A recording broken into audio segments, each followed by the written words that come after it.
우리가 계속 야곱에 대한 이야기를 살펴보고 있습니다. 야곱은 하나님을 믿는 사람이었고 또 하나님의 복을 간절히 원했던 사람입니다. 하지만 야곱은 인간적인 욕심이 컸고 그 인간적인 욕심을 이루기 위하여 수단과 방법을 가리지 않았던 그런 인물입니다. 하나님을 믿지만 그의 삶이라는 것은 하나님과 상관없이 자기의 욕심 따라 살아가는 그런 사람이었습니다. 그런데 이런 야곱을 하나님께서 택하시고 사랑하셨습니다. 그를 떠나지 않고 결정적으로 만나주시고 그에게 약속을 하십니다. 그 이후로도 야곱은 여러 인간적인 연약한 모습이 계속 나타났지만 끝없는 하나님의 은혜와 하나님의 도우심과 역사하심을 경험하면서 그는 점점 믿음의 사람으로 성장해 가고 있습니다. 바로 이러한 모습은 우리의 모습이 아닙니까? 우리가 하나님을 믿지만 우리의 연약한 모습들이 여전히 있습니다. 때로는 하나님보다 세상이 좋아서 나의 어떤 욕망이 더 앞서서 하나님을 실망시켜 드릴 때도 없지 않아 있습니다. 그럼에도 불구하고 우리를 택하신 하나님은 우리를 사랑하시기 때문에 우리를 내치지 아니하시고 은혜 베푸시고 또 우리를 도우셔서 잘못된 것을 깨달아 회개하게 하시고 또 시련 가운데서도 하나님을 바라보게 하심으로 점점 믿음의 사람으로 우리를 성장시켜 나가십니다. 여기에 우리의 소망이 있는 것입니다. 그렇기 때문에 우리는 이 야곱의 이야기를 보면서 야곱의 변화된 모습도 주목해야 되지만 그 변화된 모습을 주도하시고 이끌어 가시는 하나님, 그 하나님의 은혜에 우리는 주목해야 하는 것입니다. 야곱은 외삼촌 라반과 불가침 조약을 맺었습니다. 그리고 서로 식사의 교제를 나누고 서로 헤어지고 이제 본래 목적지인 헤브론 아버지 이삭이 있는 곳으로 나아갑니다. 그런데 길을 가다가 여호와의 사자들을 만났습니다. 이 여호와의 사자들은 천사들입니다. 구약시대에 천사들이 사람의 모양으로 나타나는 것은 종종 있는 일입니다. 그런데 천사들이 소수가 아니라 군대와 같이 많았습니다. 그래서 야곱은 이 천사들을 만난 그곳을 마하나임, 즉 하나님의 군대로 불렀습니다. 본문을 보면 야곱이 길을 가다가 우연히 여호와의 사자들을 만난 것 같습니다. 그러나 그렇지가 않습니다. 하나님께서 목적을 가지고 많은 천사들을 야곱에게 보내셨습니다. 어떤 목적으로 하나님이 천사들을 그렇게 많이 보내셨을까요? 먼저 야곱의 외삼촌 라반의 그 위기로부터 벗어난 것, 하나님의 역사하심 때문임을 알리십니다. 7일 길을 쫓아가서 말도 없이 자신의 두 딸과 그리고 외손주들을 다 데리고 또 가축도 이끌고 간 그 야곱을 책망하고자 뒤쫓아갔지만 하나님께서 라반의 꿈에 나타나셔서 아무 말도 하지 말고 따지지 말라고 명하셨기 때문에 야곱은 자칫 큰 화를 입을 위기를 벗어날 수 있었습니다. 비록 야곱은 눈으로 하나님의 도우심의 손길을 볼 수가 없었지요. 그러나 이 많은 천사를 보내심으로 말미암아 너를 그 위기로부터 건진 것은 바로 내가 천사를 보내 너를 보호했기 때문이다 라고 지금 말씀하고 계신 것입니다. 그러나 더 중요한 목적이 있습니다. 그것은 지금 야곱이 아버지를 만나러 가는 그 길에 대한 그 어떤 기대하는 마음도 있었지만 언제 형 에서가 나타나 자기를 해할지 모른다는 이 두려움도 또한 있었기 때문입니다. 그 두려움을 하나님은 보셨습니다. 그래서 많은 천사들을 보내사 두려워하지 말라. 내가 이 많은 천사들로 너를 보호하고 있다. 너는 담대하라. 이 메시지를 지금 주고 계신 것입니다. 그러나 연약한 야곱은 이런 하나님의 의도를 알아채지 못합니다. 그래서 천사들을 만난 이후에 형 에서에 대한 두려움으로 인간적인 꾀를 내기 시작합니다. 야곱은 세일 땅 에돔들에 있는 형 에서에게 종들을 보내면서 그들에게 다음과 같이 할 것을 명합니다. 내 주 에서에게 이같이 말하라. 주의 종 야곱이 이같이 말하기를 내가 라반과 함께 거류하며 지금까지 머물러 있었사오며 내게 소와 나귀와 양떼와 노비가 있으므로 사람을 보내어 내 주께 알리고 내 주께 은혜 받기를 원하나이다 하라. 여기 보면 야곱은 형 에서를 주라고 높이고 있고 자기를 종으로 낮추는 최대한의 예의를 표하고 있습니다. 그리고 지금까지 연락이 없었던 것, 형을 만나지 못했던 것들, 그 20년 기간이 바로 외삼촌 라반의 집에 머물러 있었기 때문이라고 그 이유를 밝힙니다. 더하여서 자신에게 소와 나귀와 양떼와 노비가 많음으로 말미암아 자신이 정성껏 선물을 형에게 드리니 형의 은혜 받기를 원한다라고 말하고 있습니다. 하지만 지금의 위기는 야곱의 인간적인 잔꾀로 벗어날 수 있는 것이 아닙니다. 종들을 보내며 은근히 기대했던 야곱에게 아주 실망케 하는 소식이 전해집니다. 주인의 형 에서에게 이른즉 그가 400명을 거느리고 주인을 만나려고 오더이다. 자그마치 형 에서가 400명을 거느리고 자기를 만나러 온다는 것입니다. 야곱에도 종들이 다수가 있지만 어떻게 400명이나 되는 사람을 맞설 수 있습니까? 큰 위기입니다. 그래서 야곱은 또 인간적인 장기를 씁니다. 자기하고 동행하고 있는 가족과 종들, 그리고 자신의 가축을 두 떼로 나눕니다. 형 에서가 나를 치러 오면 한때는 피하여 피해를 최소화하자, 그런 인간적인 마지막 그 수단을 지금 강구하고 있는 것입니다. 자, 그런데 오늘 본문을 보면 야곱이 인간적인 장깨만 쓴 것은 아닙니다. 야곱은 베델에서 하나님의 인격적으로 만난 이후에 그의 신앙의 성장을 거듭해 왔습니다.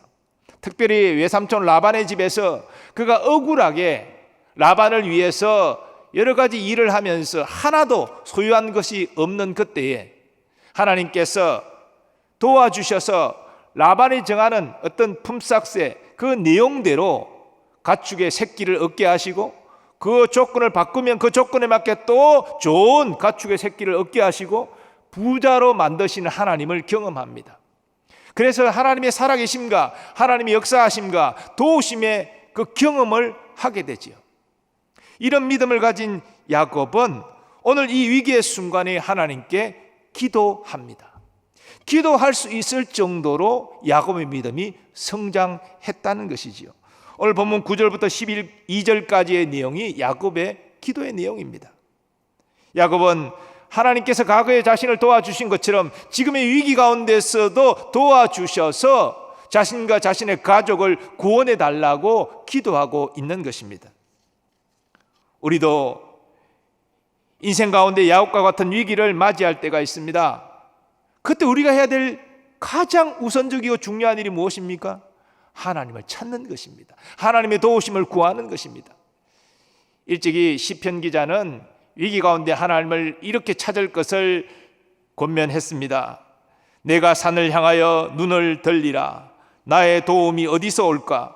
나의 도움은 천지를 지으신 여호와에게서로다. 여호와께서 너를 실족하지 아니하게 하시며 너를 지키시는 이가 졸지 아니하시리로다. 아멘. 그러면 야곱은 400명이나 되는 사람을 거느리고 자신을 만나라고 오는 이 예서, 그 예서가 들이닥칠 위기 가운데 어떻게 기도하고 있습니까? 하나님께서는 이 야곱의 기도를 통해서 우리가 위기 가운데 어떻게 기도하기를 원하십니까?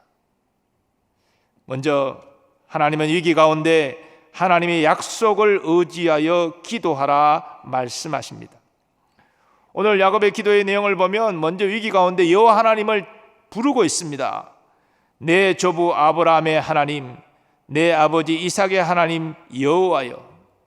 이 호칭 가운데는 나의 조부 아브라함과 함께 하셨던 하나님, 나의 아비 이삭과 함께 하신 하나님, 내게도 이 위기 가운데 있는 내게도 함께하여 주옵소서. 이런 의미가 담겨져 있습니다.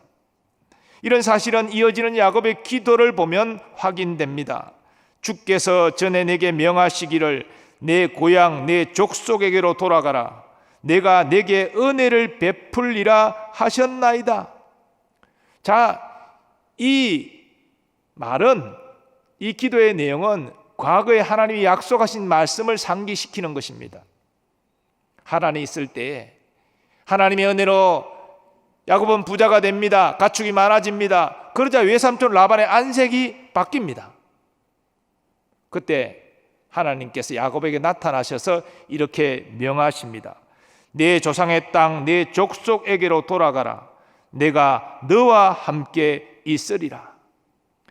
이 하나님의 명령을 받고 들판에 있던 야곱은 사람을 보내 레아와 라헬 아내를 불러서 하나님의 뜻을 전하고 그들의 동의를 얻어서 가족과 모든 소유를 이끌고 외삼촌에게 말하지 않고 가나안 땅으로 길을 떠났습니다.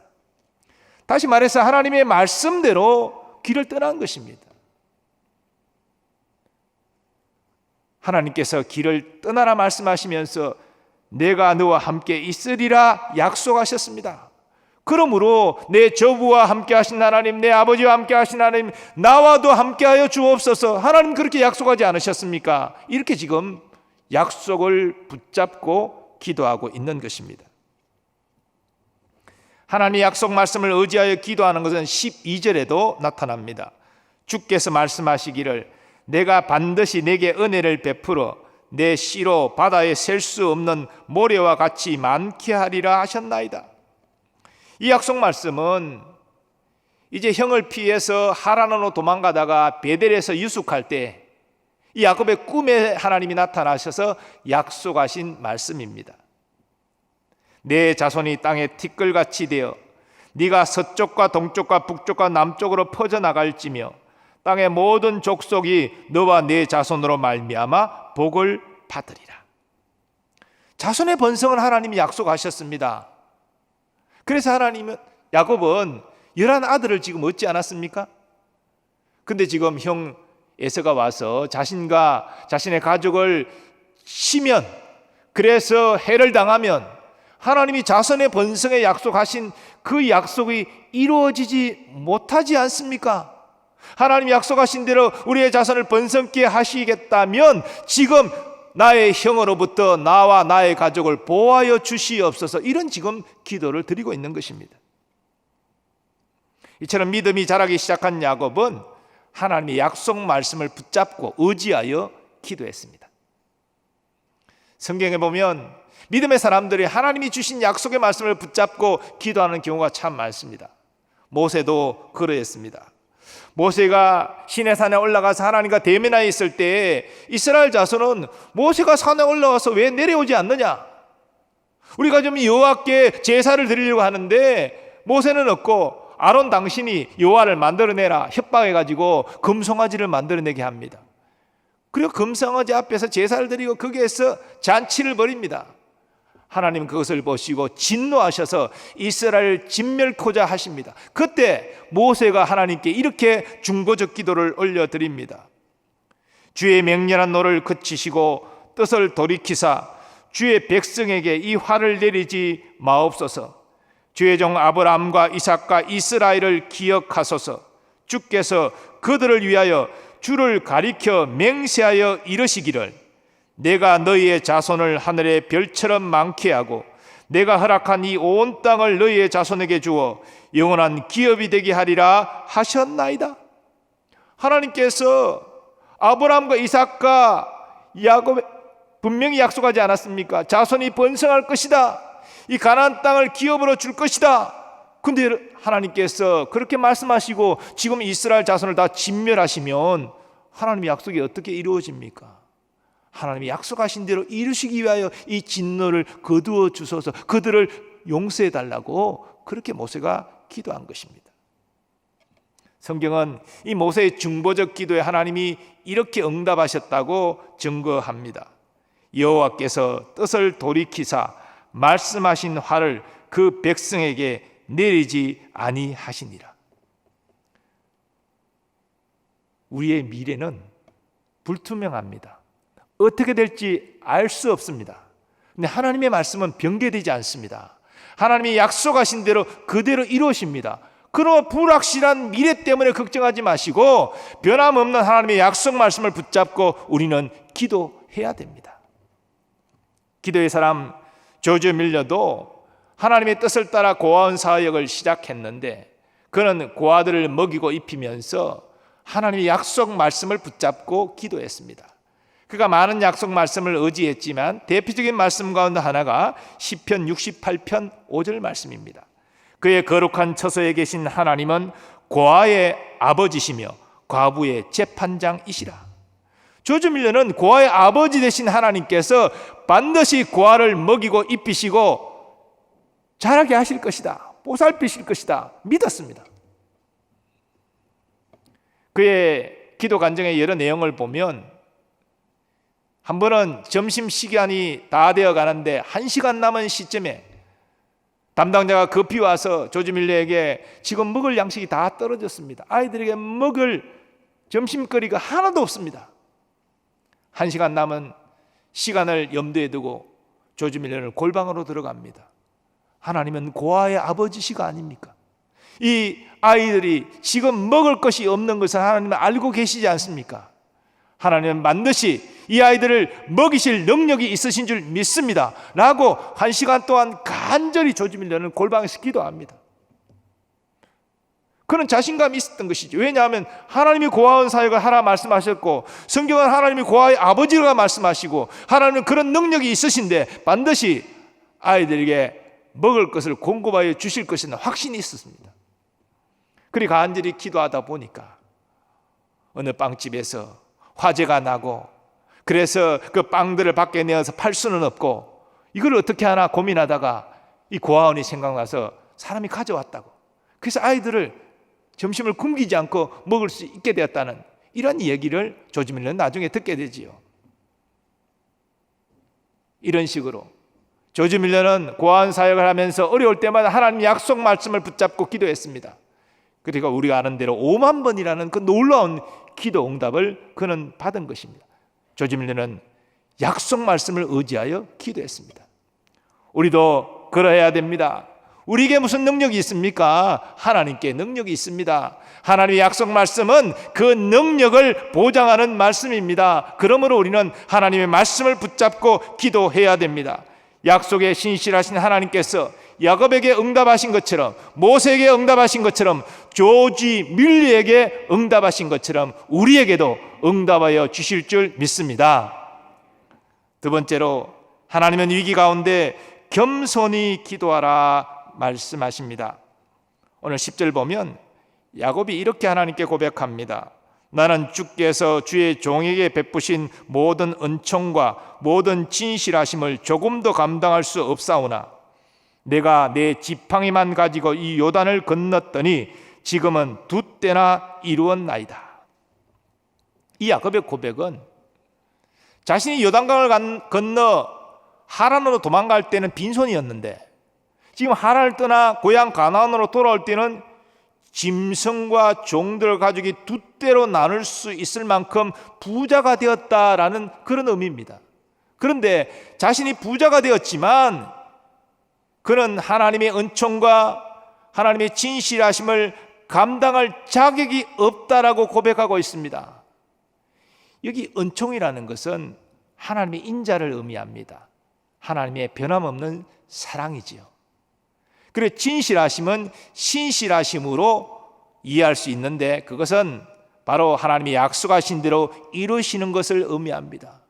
나 같은 자를 하나님 변함없이 사랑해 주시고 나 같은 자에게 하신 말씀을 그대로 이루어 주시는 그것을 나는 감당할 수 없다라고 그렇게 지금 겸손히 고백하고 있는 것입니다.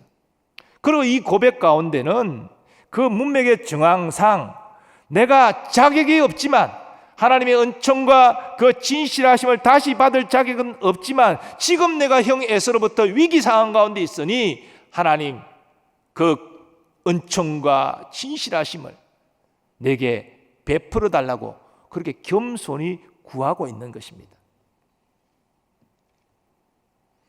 이처럼 하나님의 은혜를 구하는 사람은 자신의 연약함과 부족함을 고백하고 겸손해야 됩니다. 성경에는 하나님께서 겸손한 자를 통해서 일하시는 이야기가 참 많습니다. 세상에 권세자들, 지식인들, 부자들 많이 있지만 하나님은 교만한 자들을 쓰지 않습니다. 겸손한 자를 하나님은 택하여 쓰시는 것이지요. 초대교회 당시 고린도 교회는 참으로 세상적인 기준으로 볼 때 참 별 볼 일 없는 사람들이 많았습니다. 아마 대다수 교인들이 종들, 가난한 자들, 사회적 약자들, 그런 사람들이었을 것입니다. 그러나 사도 바울은 그들을 성령의 감동을 따라 이렇게 격려합니다.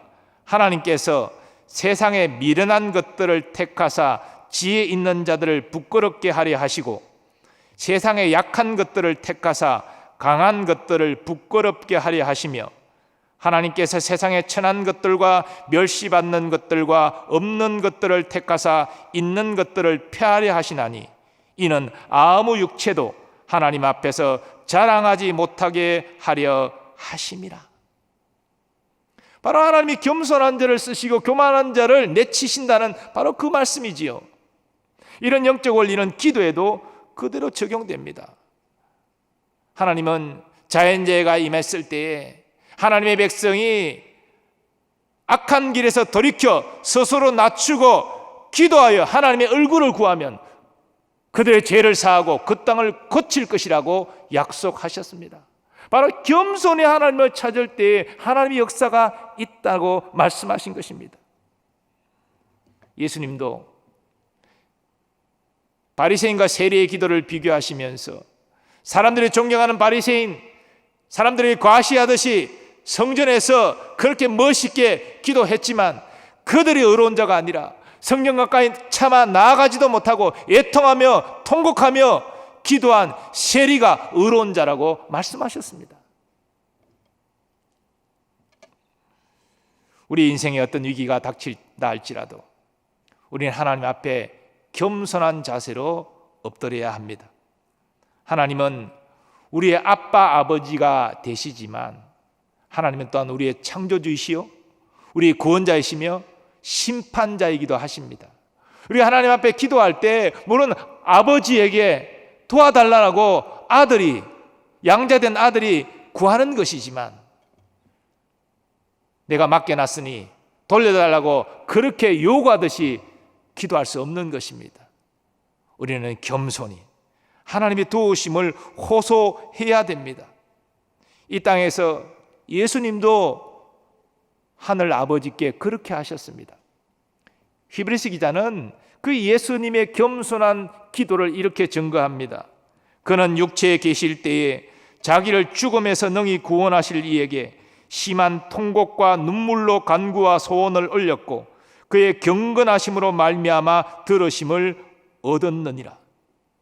예수님이 하나님 앞에 그렇게 하셨다면 우리는 말할 것도 없는 것 아닙니까? 이 가운데 심령의 가난함으로 겸손히 하나님께 나아가는 여러분 되시기를 바랍니다. 하나님은 겸손히 기도하는 자에게 은혜와 응답을 베푸십니다. 세 번째로 하나님은 위기 가운데 간절히 기도하라 말씀하십니다. 야곱은 나름대로 위기를 벗어나고자 최선의 노력을 다하고 있습니다. 자기를 낮추면서 형에게 선물 공세도 했고요. 또 형이 400명을 이끌고 온다고 할 때 두 때로 나누어서 피해를 최소화하고자 하는 그런 방비책도 마련했습니다. 그러나 그는 안심할 수 없었습니다.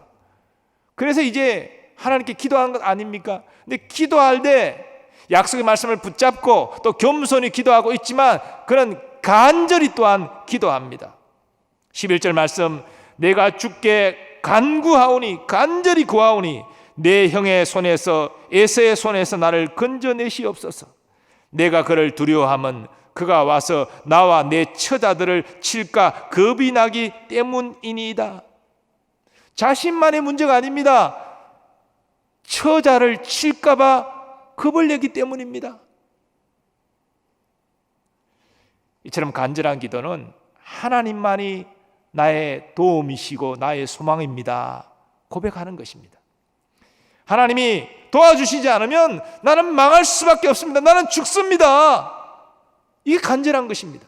하나님이 도와주시지 않으면 누구도 나를 도와줄 자가 없고, 하나님 나 외면하시면 나는 멸망당합니다. 그런 어떤 간절한 마음, 이것으로 하나님을 찾는 것이 간절한 기도이지요. 하나님께서 에레미야 선지자를 통해서 우리가 잘 아는 말씀, 부르짖어 기도할 것을 말하지 않았습니까? 그 간절한 기도를 말하는 것입니다. 너는 내게 부르짖어라. 내가 내게 응답하겠고 네가 알지 못하는 크고 은밀한 일을 내게 보이리라. 간절한 기도에 내가 응답하겠다 하나님 약속하고 계시지 않습니까? 예수님도 십자가를 앞두고 겟세마네에서 간절히 기도하셨습니다. 예수께서 힘쓰고 애써 더욱 간절히 기도하시니 땀이 땅에 떨어지는 핏방울같이 되더라. 어떤 주석가는 예수님 몸에서 피가 나왔다라고 주석하지만 그 정확한 해석이 아닙니다. 핏방울 같이 되었습니다. 땀이 많이 나면 핏방울이 뚝뚝뚝뚝 떨어지듯이 땀방울이 뚝뚝뚝뚝 떨어지게 되지요. 우리가 보통 기도에서 땀방울이 그렇게 뚝뚝뚝뚝 떨어지지 않습니다. 정말 온 힘을 다하여 간절히 기도할 때 그와 같은 이 기도의 에너지가 엄청나게 들어감으로 말미암아 이 땀방울이 이렇게 떨어지게 되죠. 예수님 얼마나 간절히 기도하셨으면 그렇게 땀방울이 뚝뚝뚝뚝 떨어지셨겠습니까? 예수님은 우리를 위해서 그 십자가 지시기 위하여 그렇게 간절히 기도하셨습니다. 또한 예루살렘 교회는 베드로가 옥에 갇혔을 때 그의 구원을 위해서 간절히 기도했습니다. 야고보 장로는 의인의 간구가 역사하는 힘이 크다고 말했는데, 역사하는 힘이 큰 의인의 간구, 간절한 기도를 말하는 것입니다. 어떤 사람이 물에 빠졌는데 수영을 잘 못합니다. 그러면 어떻게 됩니까? 살려주세요 이렇게 작은 소리를 말합니까? 살려주세요 큰 소리를 말하는 게 당연하지 않겠습니까? 우리가 정말 인생의 위기 가운데 처해 있다면, 그리고 하나님이 나를 이 위기로부터 건져주실 수 있다는 것을 정말 믿는다면 우리는 간절히 하나님께 기도해야 되지 않겠습니까? 그건 가르쳐주는 것이 아니라 본능적인 것 아니겠습니까? 하나님은 간절히 기도하는 자를 아십니다. 제가 여러 번 비유로 말씀을 드리지만, 참새가 자기 새끼에게 곤충을 물어와서 먹이로 주는데 곤충 하나에 한 명이가 먹일 수 있잖아요. 근데 새끼들은 여러 명이란 말입니다. 근데 어미가 어떤 새끼에게 그 곤충을 줄까요? 조금이라도 더 높이 자기를 세워가지고 입을 크게 벌리는 자에게, 얘가 더 배가 고픈 모양이다, 그에게 주는 거예요. 간절한 자에게 참새 같은 미물도 그 간절한 새끼에게 먹이를 준다는 것입니다. 하나님께서 간절히 원하는 자에게 주시지, 하나님 안 주셔도 괜찮아요. 하나님 안 주셔도 저는 다른 인간적인 방법이 있어요. 그냥 기도해 보는 거예요. 이런 자에게 하나님이 역사하시겠어요? 하나님 아니면 안 됩니다. 나는 죽습니다. 하나님만이 나의 구원이요 도움이십니다. 이렇게 간절한 마음으로 기도하는 자를 하나님이 아시고 그에게 역사하신다는 것이지요. 하나님 앞에 부르짖어 간절히 기도하시되 그 기도 제목이 하나님 마음에 합한 것이라면 응답이 올 때까지 포기하지 말고 계속 기도하시기 바랍니다. 하나님은 간절한 기도에 반드시 응답하십니다. 위기 가운데 간절히 기도함으로 더 좋은 것을 주시는 하나님을 경험하는 여러분 되시기를 축원합니다. 야곱은 자기 임의로 하나님을 떠나 가나안으로 가는 것이 아니라 하나님의 명령에 순종해서 길을 재촉하고 있습니다. 근데 지난주 말씀드린 대로 우리 생각에는 하나님 명령에 순종했으면 그 길이 형통하고 순탄해야 되는데 여러 위기가 계속 겹쳐 옵니다. 외삼촌 라반이 추격해서 해를 가할 위기 있었습니다. 하나님 건져주셨습니다. 이제 형 예서가 400명이나 되는 사람을 거느리고 찾아오고 있습니다. 이 위기 가운데 인간적인 방법을 쓰지만 안심할 수 없어서 야곱은 하나님을 붙잡고 기도한 것이지요. 왜 하나님께서 이런 여러 위기를 연거푸 계속 당하게 하십니까? 겪게 하십니까? 그냥 다 막아주시면 좋을 텐데. 여기 하나님의 선한 뜻을 우리는 이해해야 됩니다. 하나님의 우리에게 가지고 있는 어떤 목적은, 죄송합니다, 우리의 행복이 아닙니다. 우리는 하나님을 대할 때 우리의 행복을, 우리의 만족을 제일로 내세울 때가 많지요. 그렇죠? 근데 하나님은 우리의 행복, 우리의 만족이 제일 목적이 아닙니다. 하나님이 우리를 대할 때 하나님의 가장 큰 관심사는 우리가 성숙한 믿음의 사람이 되는 것입니다. 우리 인생의 여정이 예수 그리스도의 성품과 그 아름다움을 닮아가는 것이라고 한다면 그런 성숙한 믿음의 사람으로 만들어가는 것이 하나님의 주 목적이지요. 그리고 우리가 그렇게 하나님의 뜻에 따라 하나님의 자녀답게 살아갈 때에 하나님이 우리에게 복을 주시는 것이 성경이 말하고 있는 바입니다. 근데 우리는 거꾸로 생각하고 있어요. 하나님이 우리를 행복해 주시고 우리를 만족해 주시고 우리의 뜻을 이루어 주시면 내가 충성하겠습니다. 우리는 거꾸로 말하고 있다는 것이죠. 하나님이 제일 목적이 우리의 형통과 우리의 행복이었다면 야곱이 가는 길을 다 형통케 하셨을 것입니다. 그러나 하나님의 주 목적과 관심은 거기에 있지 않습니다. 야곱을 믿음의 사람으로 만들고 정말 구속사를 이어갈, 그런 계보를 이어갈 언약의 자손이 되게 하는 데 목적이 있는 것입니다. 그래서 하나님이 시련을 주셔서 야곱을 연단시키고 계신 것입니다. 야곱의 믿음을 성장시키고 계신 것입니다. 야고보 장로는 하나님의 자녀에게 닥치는 시험과 시련을 이렇게 말합니다. 내 형제들아, 너희가 여러 가지 시험을 당하거든 온전히 기쁘게 여기라. 이는 너의 믿음의 시련이 인내를 만들어내는 줄 너희가 알미라. 인내를 온전히 이루라. 이는 너희로 온전하고 구비하여 조금도 부족함이 없게 하려 함이라. 분명히 하나님 말씀하십니다. 하나님 우리의 유익을 위해서 시련을 허락하십니다. 시련 자체는 우리에게 힘듭니다. 고통입니다. 어려운 시간들을 견뎌야 됩니다. 그런데 그 시련 가운데 우리가 하나님을 찾고 의지하고 그래서 우리 믿음이 연단되어지고 성장하게 된다면 이것이 복이 된다는 것이지요. 하나님의 주 제1목적이 이루어졌다면 하나님 우리에게 형통과 기쁨과 행복을 주시는 것은 따라오는 것입니다. 사랑하는 여러분, 우리가 우리의 욕심 때문에 우리의 범죄함으로 고난을 당하고 있다면 우리가 취해야 될 행동은 회개하는 것입니다. 그리고 하나님의 긍휼과 자비를 기다리는 것입니다. 우리가 회개한다면 하나님 우리를 용서하시고 언젠가 우리를 회복하여 주실 것입니다. 그런데 때로는 우리가 잘못하지 않았는데도 우리 인생 가운데는 여러 가지 원치 않는 시련과 어려움이 닥쳐올 수 있습니다. 그때 우리는 야곱이 위기 가운데 했던 하나님의 약속 말씀, 변할 수 없는 약속 말씀을 붙잡고 기도해야 됩니다. 겸손히 기도해야 됩니다. 그러나 간절히 기도해야 됩니다. 이런 가운데 우리의 믿음은 점점 성장해 갈 것이고 또 마침내 하나님 우리의 시련을 극복할 수 있는 믿음을 다해 주셔서 그 시련을 통과하게 하실 것입니다. 그 시련보다 더 큰 믿음을 우리로 하여금 가지게 만드실 것입니다. 그리고 마침내 이전보다 더 좋은 모든 것 합력하여 선을 이루시는 하나님의 선하신 역사를 우리로 보게 하실 것입니다. 사랑하는 여러분, 우리는 이 땅 살아가면서 여러 시련을 경험합니다. 야곱만 시련 경험한 것이 아니라 우리도 마찬가지입니다. 하지만 하나님 우리의 시련을 허락하시는 선한 뜻을 생각하시고 시련에 낙심절망하지 마시기를 바랍니다. 시련을 통과하여 더 큰 믿음으로 이런 시련은 아무것도 아니야 라고 말할 수 있는 큰 믿음으로 나아가는 여러분 되시기 바랍니다. 그리고 시련 가운데 다시 뜨겁게 역사하시는 하나님을 경험함으로 말미암아 또 하나님께 감사하고 영광 돌리는 여러분 다 되시기를 예수님의 이름으로 축원합니다.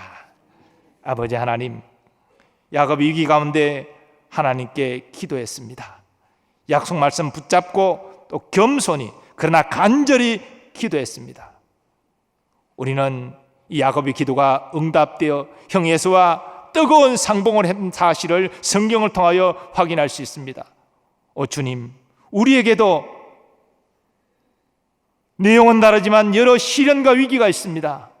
주여, 그 시련 위기에 낙심절망하지 말게 하시고 하나님이 허락하신 그 시련 앞에서 야곱처럼 엎드려 기도하게 하시고 더 좋은 것을 주시는, 우리의 믿음을 더 크게 성장시키시는 하나님을 경험하게 하여 주시옵소서. 예수님의 존귀하신 이름으로 기도하옵나이다. 아멘.